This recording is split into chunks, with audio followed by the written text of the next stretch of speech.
Hello, dear students. Let us start today with your supplementary reader. We are already done up till the 5th chapter. So, today let us begin the next chapter, chapter number 6, which is titled as Weathering the Storm in Ersama. So, before we go into the chapter, let us get an idea about this. This lesson is actually, it's a true account of the devastation caused by a superstorm in Odisha in the year 1999. And the author, that is Harsh Mandir, the author of this lesson, is a writer and also a social worker. In fact, in this lesson, he describes the brave acts of a courageous boy named Prasanth. We will see that Prasanth mobilized each person in a Red Cross storm shelter. I hope you are aware about this Red Cross Society, Indian Red Cross Society. If not, try to get us some information about that. I shall ask you regarding this Red Cross Society in the next class. So this boy Prasanth, what does he do is that he mobilizes each person in a Red Cross storm shelter to help one another. And the lesson here will, it will tell us the importance of role, especially of the youth people, to help one another in terms of natural calamities like flood, storms, and so on. Generally, what happens, when a natural calamity like a storm takes place, people are put to a lot of suffering, correct? Not only storm, in our locality, the place where you reside, I'm talking about the northeastern place, especially Assam, during flood. Flood is something which is a kind of a natural calamity and it happens every year. Have you ever gone through your nearby areas, the flooded areas? Whenever a flood occurs, you see the people, the suffering of the people you will come across. And apart from the help that the government provides, we, the members of the community, we should also mobilize ourselves to solve our problem by ourselves. So that is what is reflected in this chapter.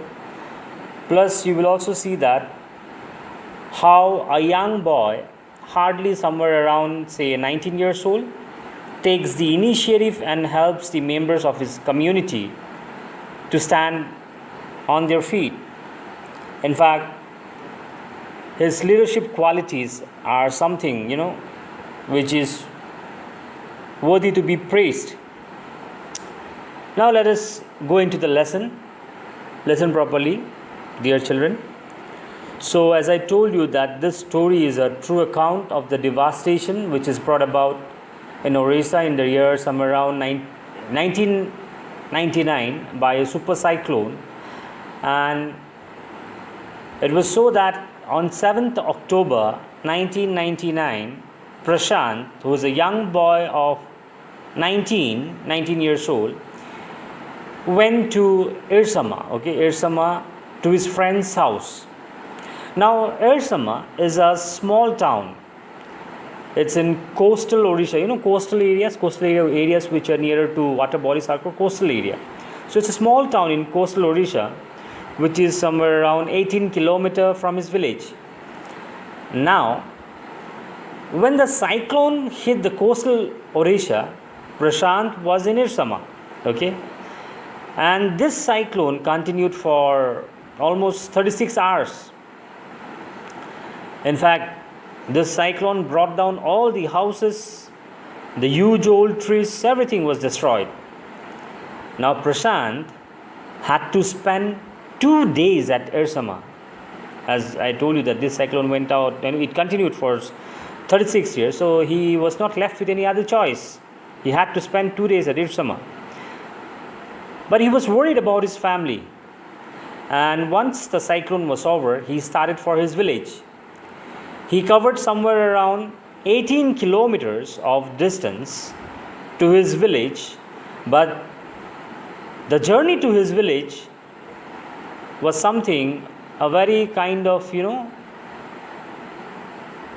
a horrible journey, a terrible journey, I would say that. As when he was coming to his village, he had to pass through waist deep water. In fact, on the way, he had to push away many human bodies. I hope you're understanding, the dead bodies, human bodies floating on the water. And also many carcasses of animals. Eventually, he reached his village. After reaching his village, his heart went cold, numb, by seeing the situation at his village. In fact, he thought that his family could not have survived this catastrophe, but later on, he was really happy to see his family safe in that Red Cross camp. After which, Prasanth decided to come forward and arrange food as well as medicines for the victims. In fact, he formed a group of youths and also some elders. And they together pressurized the local merchant to give them some rice. This group, the group of youth and elders, they cleaned the shelter of filth, urine, etc. You know what happens, right? After storm, after flood, it's everywhere filled with all the, unwanted things, the dirty things. Because when the water level comes up, especially during flood and cyclone and all, everything becomes a mess. So his group, they started cleaning the shelter of filth, urine and so on, etc., whatever was there. The volunteers, they tended to the wounds of the injured. And on the 5th day, some government help reached their village, but it was scanty. It was very little. So what did Prasanth do was, Prasanth made the children lie on the sand with utensils on the stomach. Why? Because see, generally government, in order to survey the areas of which are affected by natural calamity, how does government survey? Have you come across news channels? You would see the government officials with the helicopters, right, with the choppers in the air, surveying the situation. Now, from the earth, if you scream or if you ask for help, there is no chance that they could hear sitting inside the helicopter. But, however, they could see very well. So what did he do was, that's called presence of mind. See, he made the children lie on the sand with utensils on the stomach, an indirect way, passing a message that we are hungry, we need food. Now the passing helicopter, they got the message. And later they returned with more help. So Prasanth decided to bring, and later on, some of the children, they lost their parents. And some of the elder people, some of the parents, they lost their children in this cyclone. So what did Prasanth do was, he decided to bring the orphan children together. And he made a shelter for them. He also encouraged the women to work together under a program called Food for Work. See, look at the program, Food for Work. So you work and in return you get food. This Food for Work program was started by an NGO, and likewise he arranged social events. In fact, he made the childless widows to look after the orphan children. The childless widows. So see, an orphan getting a parent, a childless widow, a childless lady getting a child. So he asked the childless widows to look after the orphan children, and he did not let anybody suffer. In fact, these widows and also the orphan children, They took Prasanth as their savior. Okay. So that's all for the chapter. Just go through the text. But before I end up, I just want to ask you or share with you few moral message or real life connectivity that we get from this lesson. This lesson, it sends the message that when a natural calamity strikes, the members of the community should help themselves.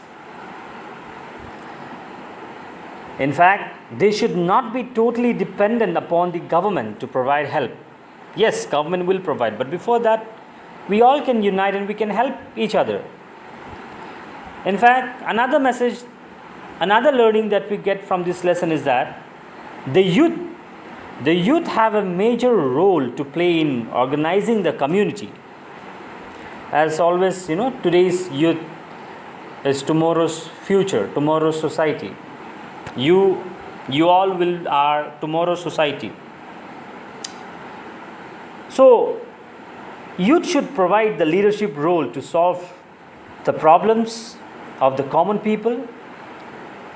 And in this chapter, we have also seen that the leadership which was provided by Prasanth during this superstorm in Odisha, right? So, therefore, we should especially concentrate one efforts on women and children, because see, women and children, I'll tell you the reason why. These two groups, women and children, they form the most vulnerable sections of society, So therefore, the very first immediate help, the very first consideration, thought should be about them, should be about the women and the children. All right? So go through this text of the chapter, and if you have any doubt, you can get back to me. Study well. God bless you.